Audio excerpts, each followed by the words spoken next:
Rules of passage. My apartment was exactly what you'd expect from a cop who spent more time at the precinct than at home. The wallpaper peeled at the corners like old scabs, the carpet was a mottled gray that might have been blue in another decade, and the persistent smell of mildew suggested the plumbing was older than the landlord cared to admit. It wasn't much, but it was my refuge from the chaos of New York City, my own rundown castle. One lethargic Sunday afternoon, as the city exhaled the heat from the relentless August sun, I stood on the fringes of my small bathroom, scrutinizing my reflection in the faded mirror. I needed to shave, my beard a rough map of the past stressful week. As I nudged the mirror to get a better angle, it shifted slightly, revealing a corner of yellowed paper tucked behind it. Curious, I pried the mirror further open. It creaked in protest, the sound sharp in the quiet apartment. Behind it, I found an envelope, the paper thin and brittle to the touch. Written on the front in a hurried scrawl was, "Rules of passage." My brow furrowed. My first thought was a pranksome twisted joke played by a fellow officer or a friend.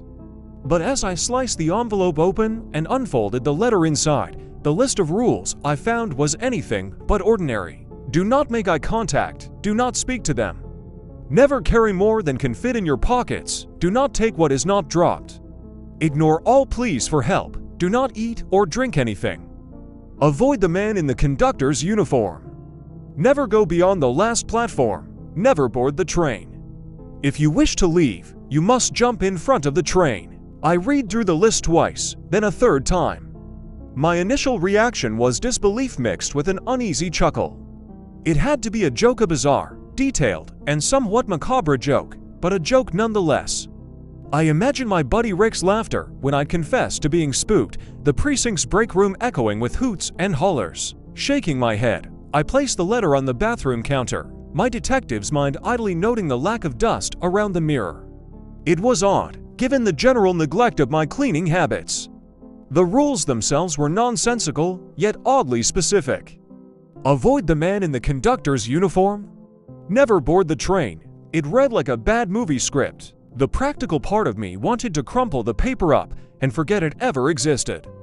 Yet something nagged at me, a whisper of curiosity, or perhaps the echo of instinct honed by years on the force telling me not to dismiss it outright. With a resigned sigh, I tucked the letter into my jacket pocket, figuring it might make for an amusing story to share with Rick the next day.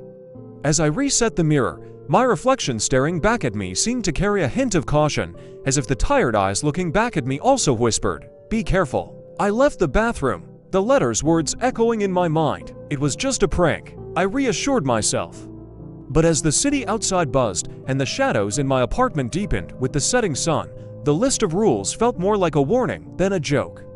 And deep down, as the evening crept over New York, I couldn't shake the feeling that my life had just taken a turn. A week had passed since I discovered the bizarre list of rules behind my bathroom mirror. Each day, the letter's presence gnawed at me, an itch in the back of my mind that wouldn't subside.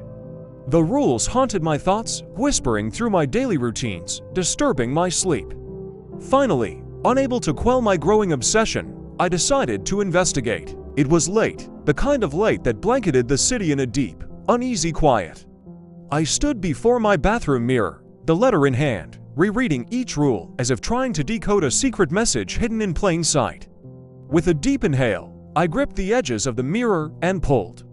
The mirror gave way with a groan, revealing not just the wall behind, but an opening, a dark, elongated tunnel that seemed to stretch into an impossible nothingness. Like and follow for part 2.